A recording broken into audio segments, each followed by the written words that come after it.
الدرس في قصة بدر وما فيها من المواعظ والعبر، تفسیر ابن کثیر، سورۃ الانفال۔ الحمد للہ رب العالمین والصلاة والسلام علی اشرف الانبیاء وسید المرسلین سیدنا محمد وعلی آلہ واصحابہ اجمعین۔ اللہم صل علی سیدنا محمد وعلی آل سیدنا محمد كما صليت على إبراهيم وعلى آل إبراهيم في العالمين إنك حميد مجيد۔ أعوذ بالله من الشيطان الرجيم، بسم الله الرحمن الرحيم۔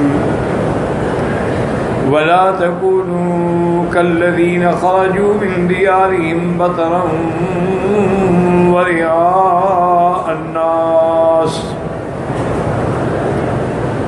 ويصدون عن سبيل الله والله بما يعملون محيط۔ وإذ زين لهم الشيطان أعمالهم وقال لا غالب لكم اليوم من الناس وإني جار لكم، فلما تراءت الفئتان نكص على عقبيه وقال إني بريء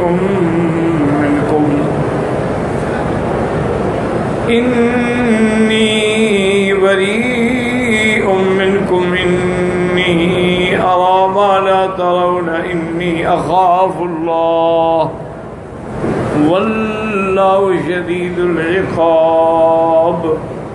إذ يقول المنافقون والذين في قلوبهم مرض غر هؤلاء دينهم ومن يتوكل على الله فإن الله عزيز حكيم۔ اللہ تبارک و تعالی نے کلام مقدس کی ان آیات مبارکہ میں بھی،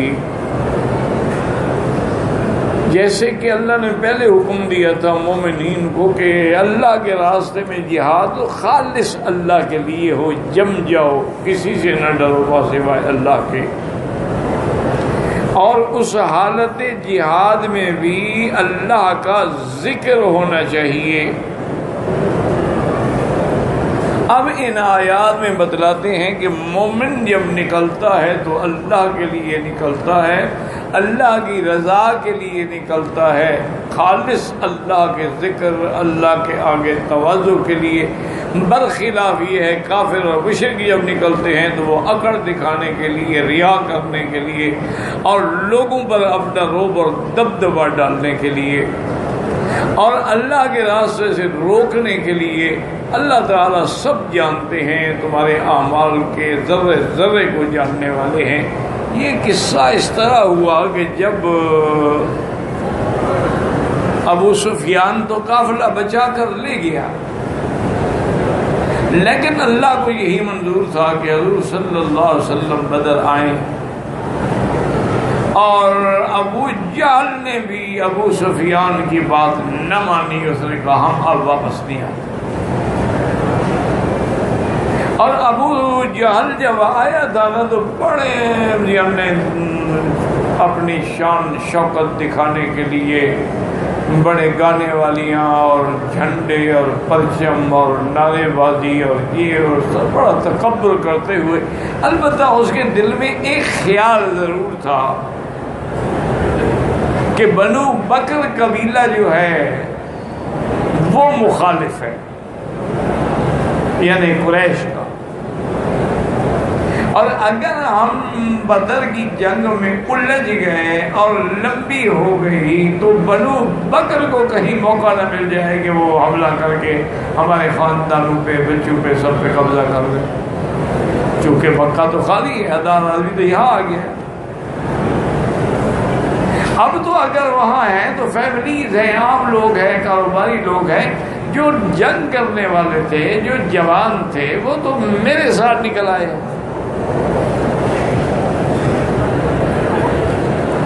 اور ان قبیلوں کا بنو بکر یعنی بنو بکر کا اور بنو مزعج، یہ دو قبیلے تھے جو قریش کے ساتھ جن کا جھگڑا تھا، جن سے وہ ڈر رہا تھا۔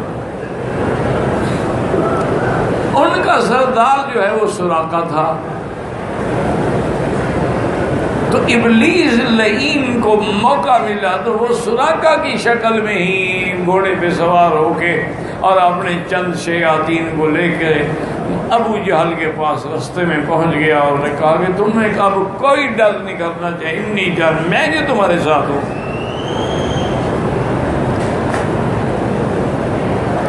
ابو جہل بھی خوش ہو گیا کہ جس سے ہم ڈر رہے تھے وہ تمہارے ساتھ ہو گیا۔ یہ بدبخت جو ہے نا جی ابلیس لعین، اللہ اس کے فتنوں سے محفوظ رکھے، یہ ہر حالات کے مطابق لوگوں کو دھوکہ دیتا ہے۔ اب ابو جہل چونکہ سراقہ کی وجہ سے پریشان تھا تو سراقہ کی شکل میں آ گیا۔ اسی طرح اس نے کئی ایسے واقعات ہیں، حضرت ذنون کے ساتھ بھی پیش آیا، حضرت فضل کے ساتھ بھی پیش آیا، اور عبد القادر جیلانی کے پاس ساتھ بھی پیش آیا، اور بشر الحافی کے ساتھ بھی پیش آیا رحمت اللہ علیہ۔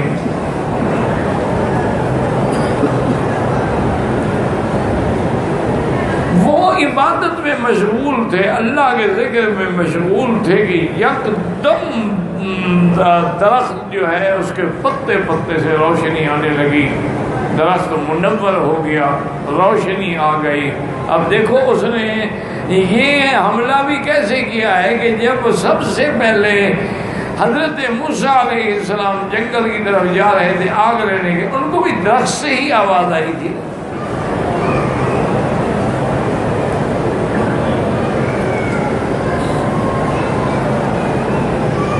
تو یہ بدبخت یعنی اس کو کہتے ہیں تلبیس ابلیس، یعنی ابلیس کا کسی کو دھوکے میں مبتلا کرنا۔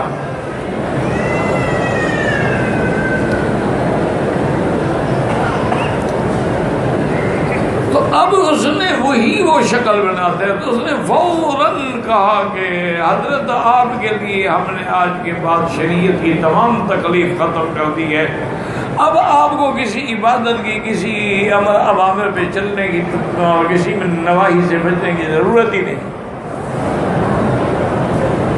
تو آپ نے فوراً پڑھا اعوذ باللہ من الشیطان الرجیم۔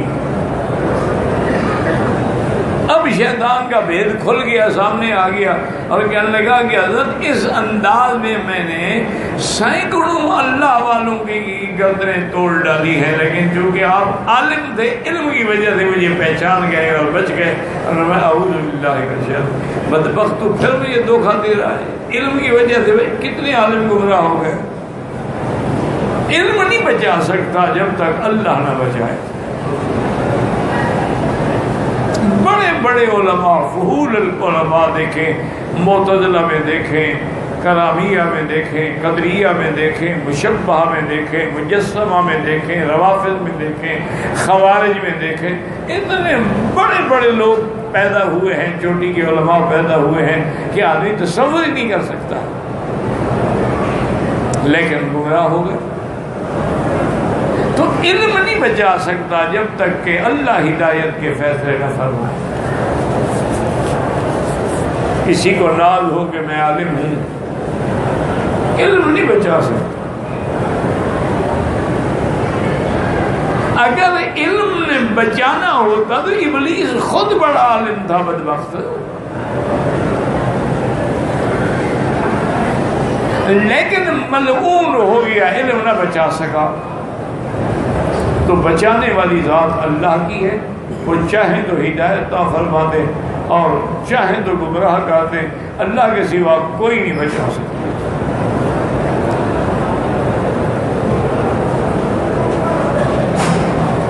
تو اس لیے ابلیس نے اب دیکھیں کہ ان کو دھوکہ دینا تھا، یہ شکل بنا دی، ابو جہل کو دھوکہ دینا تھا تو سراقہ کی شکل میں آ گیا،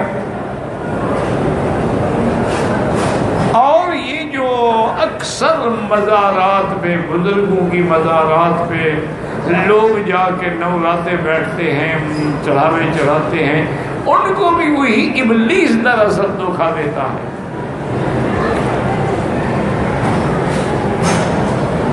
ان بیچاروں کا قصور نہیں، وہ تو اندھی عقیدت میں ہوتے ہیں۔ اب جناب پڑے ہیں چوکٹ پہ، پیر سائیں کی قبر کو چاٹ رہے ہیں، اور جناب اندر سے آواز آئی کہ جاؤ مرید، ہم نے تمہارا کام کر دیا ہے۔ بس اب وہ تو مر گیا، ان کا پیر صاحب نے خود مجھے کہا ہے۔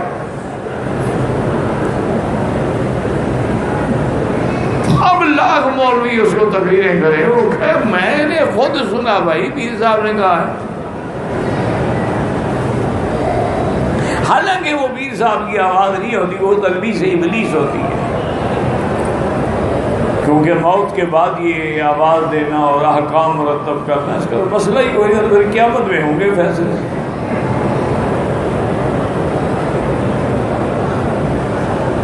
لیکن وہ ہر انداز میں حملہ آور ہوتا ہے۔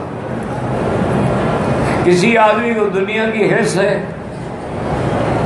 اس کو دنیا کی لالچ دکھلاتا ہے، کسی کو کسی حسن کی، عشق کی مصیبت ہے، اس کو کسی لڑکی کے عشق میں مبتلا کر دیتا ہے۔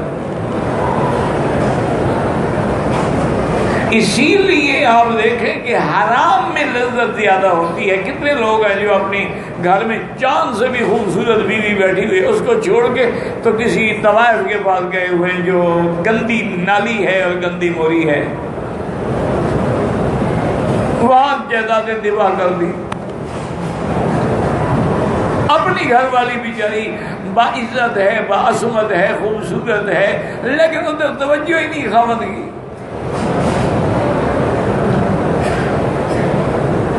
وجہ کیا ہوتی ہے؟ وجہ یہی ہے، بلکہ یہ چیزیں آثار میں بھی ہے، روایات میں بھی ہے کہ جب اللہ معاف کرے، اللہ معاف کرے، زانی اور زانیہ ملتے ہیں نا، تو شیطان بھی اپنا تدخل کرتا ہے، یعنی حتیٰ کہ وہ اعضاء تناسلیہ کے اندر داخل ہو جاتا ہے۔ تو صاف بات ہے، اس کو لذت تو ملے گی نا۔ اور اگر آدمی کی اپنی بیوی ہے، اس نے اعوذ باللہ من الشیطان الرجیم پڑھ لیا، بسم اللہ الرحمن الرحیم پڑھ لیا، اللہ اکبر کہہ دیا، اللہ جنب الشیطان عنا وجنبنا ما رزقنا، یہاں تو شیطان نہیں آ سکتا نا۔ اسی لیے تو بی بی مریم کی والدہ نے کہا تھا انی اعیذھا بک وذریتھا من الشیطان الرجیم، یا اللہ میں اس کی اور اس کی آگے آنے والی نسلوں کی بھی شیطان مردود سے پناہ مانگتی ہوں، شیطان سے حفاظت رکھیں۔ اچھا، عالم کو علم سے مارتا ہے، تمہارے مقابلے میں جناب اب کوئی عالم ہے؟ تمہارے مقابلے پہ اب کوئی ہے دنیا میں؟ اب تمہاری آواز جو ہے وہ تو جناب لاکھوں میں اور کروڑوں میں پہنچ رہی ہے، تمہاری وجہ سے ہی سب کو ہدایت مل رہی، اسی میں اس کو مارتے وہ خود گمراہ ہو جاتا ہے۔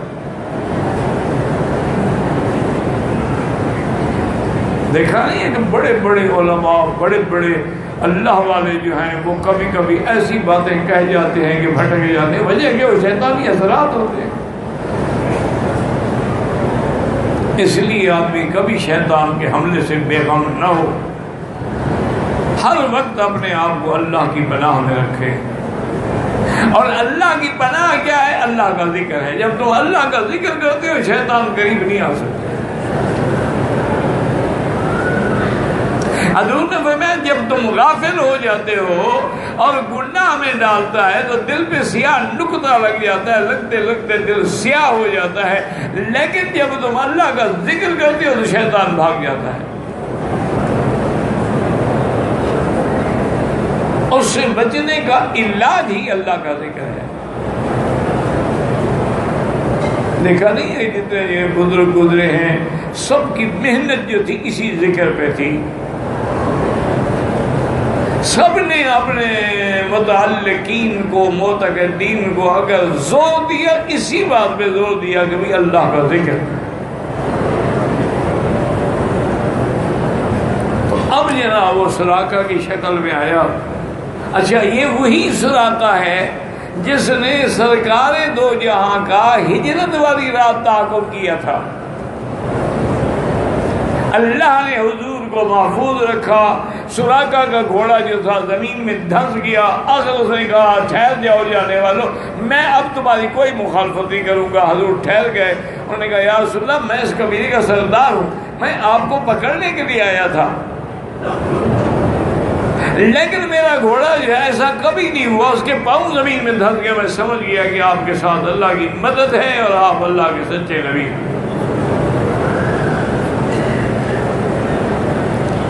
میں آپ کے ساتھ ایک وعدہ کرتا ہوں کہ ایک وعدہ آپ میرے ساتھ کریں۔ حضور نے کیا بات؟ انہوں نے کہا حضور ایک تو میں وعدہ کرتا ہوں کہ اب اس راستے سے آپ بے غم ہو کے مدینے جائیں، میں کسی کو بھی آپ کے پیچھے نہیں آنے دوں گا۔ میں آیا تھا پکڑنے، اب میں آپ کا پہرے دار ہوں۔ اور ایک وعدہ آپ بھی کریں کہ اگر اللہ آپ کو کامیاب کر دے تو اس علاقے کی سرداری مجھ سے نہیں چھینی جائے گی۔ حضور نے فرمایا تم اس کی سرداری کی بات کر رہے ہو، ایک وقت آئے گا جب کسریٰ بادشاہ کے کنگن تیرے ہاتھ میں ہوں۔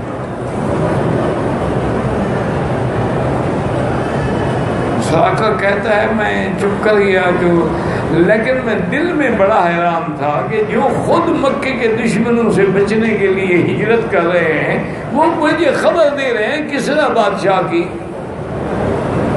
کہ کسریٰ کا ملک فتح ہوگا، اس بادشاہ کا کنگن تمہارے ہاتھ میں، میرے ہاتھ میں کہاں دے آ جائیں گے؟ لیکن صدق رسول اللہ صلی اللہ علیہ وسلم، اللہ کے پیغمبر کی ہر بات سچی ہوتی ہے، ہر جگہ جو وہ فرماتے ہیں وہ اللہ کا فرمان ہوتا ہے۔ اللہ کی شان ہے، سراقہ مسلمان ہو گیا، اسلام پھیلتا گیا۔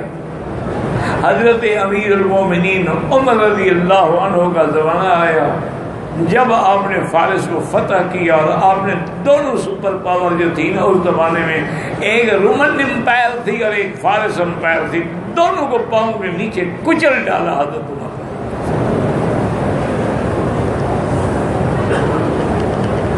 دریا آئے تو جا رہے ہیں اور پہاڑ آئے تو جا رہے ہیں، اللہ کے ماننے والے کسی سے نہیں گھبرائے، اللہ کے دین کے لیے نکلے ہیں۔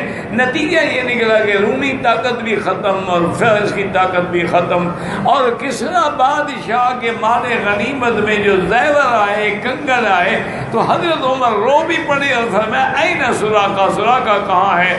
سراقہ کو بلایا، فرمایا کہ تمہیں یاد ہے حضور نے فرمایا تھا کہ سراقہ بادشاہ کے کنگن تیرے ہاتھ میں ہوں گے، یہ بادشاہ کے کنگن ہے اور پہن کے مجھے دکھاؤ۔ فبقى سراقہ، تو یہ وہی سراقہ ہے، اور ابلیس آج اسی کی شکل میں آیا ابو جہل کے پاس۔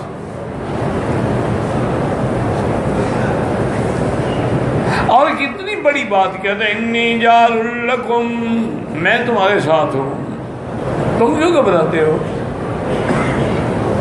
آج تو ہماری طاقت مل گئی ہے، آج تو ہم مسلمانوں کو پیس کے رکھ دیں گے۔ اب جناب چل پڑے اور کٹھے گھوڑے دوڑا کے چل رہے ہیں، اور جب میدان بدر میں آئے، چونکہ ابلیس جو ہے وہ تو جن ہے نا، وہ دیکھ سکتا ہے، ہم نہیں دیکھ سکتے، اسی لیے جن کو جن کہتے ہیں نا، یہ چھپا ہوتا ہے، اور جن دیکھ سکتا ہے۔ انہو یراکم ہو وقبیلہ من حیث لا ترونہم، ایسی طریقے سے، ایسی جگہ سے تم نہیں دیکھ سکتے۔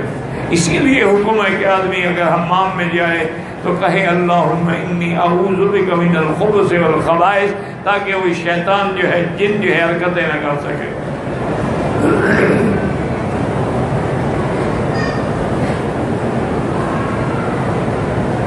اب جناب یہ ہے کہ اس نے جب وہ آیا نا جی مقام بدر کے قریب، تو اس نے دیکھا کہ جبرائیل اور میکائیل کھڑے ہیں، چونکہ پہلے وہ ملأ اعلیٰ میں بھی رہا تھا نا فرشتوں کے ساتھ، پہچانتا تھا نا وہ بدبخت۔ اب اس نے پیچھے ہٹنا شروع کیا. ابو جہل نے کہا کیا کر رہے ہو؟ اس نے کہا کہاں جا رہے ہو؟ اسی کو قرآن نے بیان کیا ہے کہ جب سامنے جماعتیں آئیں تو نکس علی عقبیہ، اب الٹے پاؤں پیچھے ہونے لگا. تو اس نے کہا بھی تمہیں کیا ہو گیا؟ کہا انی اری ما لا ترون، میں جو دیکھ رہا ہوں تم نہیں دیکھ سکتے. انی اخاف اللہ، اور میں اللہ سے ڈرتا ہوں. واللہ شدید العقاب، اللہ سب سے زیادہ عذاب دینے والے ہیں. اب رسی توڑوا کے بھاگ گیا. اب تو جناب ابو جہل کے بھی دماغ کے پردے ڈھیلے ہو گئے کہ ہوا کیا، کیا دیکھا اس نے؟ کہا تو نہیں نا کہ میں نے یہ دیکھا ہے. اور دوسری بات یاد رکھو کہ یہ جو اس نے کہا کہ انی اخاف اللہ، میں اللہ سے ڈرتا ہوں، کیا یہ جھوٹ ہے یا سچ ہے؟ اگر اللہ سے ڈرتا تو ایسی حرکتیں کیوں کرتا؟ اگر اللہ سے ڈرتا تو وہ پھر اپنی ابلیسیت کیوں قائم رکھتا؟ اور ہمارے نے فرمایا کہ نہیں، اس وقت وہ ڈر رہا تھا کہ سامنے ملائکہ، میں قریب گیا تو مجھے ٹکڑے ٹکڑے گا. اگر ابتدا سے حقیقت ڈرتا تو مسلمان ہوتا، کلمہ پڑھتا. یہ وقتی خوف ہے کہ جب اسے دیکھا نا تو کہا انی اری ما لا ترون، اس لیے وہ کہہ رہا ہے کہ میں ڈر رہا ہوں. اور اللہ تبارک و تعالیٰ اگر عذاب دینا چاہے تو ان کا سب سے بڑا عذاب جو ہے اللہ کا عذاب ہوتا ہے. اور اسی واقعے کے بارے میں اللہ نے قرآن میں فرمایا وَإِذْ يَقُولُ الْمُنَافِقُونَ وَالَّذِينَ فِي قُلُوبِهِم مَّرَضٌ غَرَّ هَٰؤُلَاءِ دِينُهُمْ، جب کہا منافقوں نے، اور وہ لوگ جن کے دل میں مرض ہے، دل کا کھوٹ ہے، دل کی بیماری ہے، غَرَّ هَٰؤُلَاءِ دِينُهُمْ، ان مسلمانوں کو ان کے دین کی وجہ سے دھوکہ لگا ہوا ہے کہ ہم کامیاب ہوں گے. لیکن یاد رکھو کہ منافق اور آگے دونوں لفظ آگے والذین فی قلوبہم مرض، حالانکہ پورے قرآن میں یہ لفظ منافقین کے لیے آیا ہے.